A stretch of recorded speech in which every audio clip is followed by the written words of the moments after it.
ब्रह्ममुरारिसुरार्चितलिङ्गं निर्मलभासितशोभितलिङ्गम्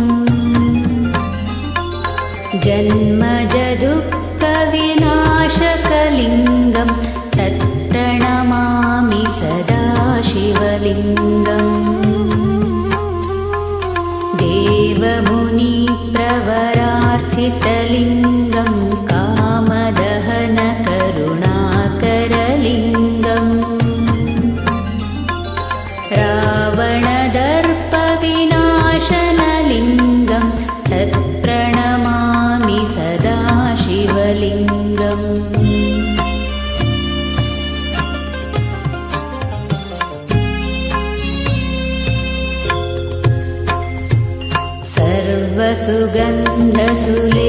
सर्वसुगन्धसुलेपितलिङ्गं बुद्धिविवर्धनकारणलिङ्गं सिद्धसुरासुरवन्दितलिङ्गं तत्प्रणमामि सदा शिवलिङ्गं कनकमहामणिभूषितलिङ्गं फणिपतिवेष्टितशोभितलिङ्गम्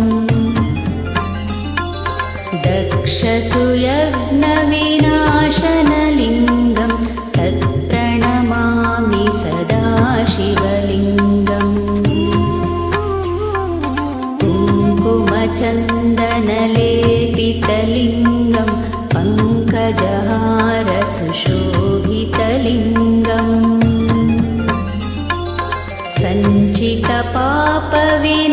सञ्चितपापविनाशनलिङ्गं तत्प्रणमामि सदा शिवलिङ्गम्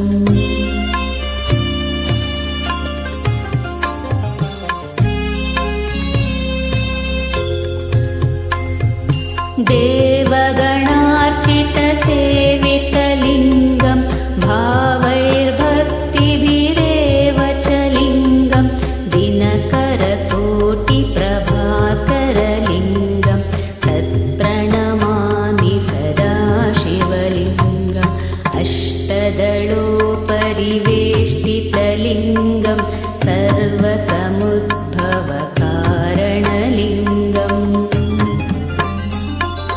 अष्टदरिद्रविनाशनलिङ्गं तत्प्रणमामि सदा शिवलिङ्गम्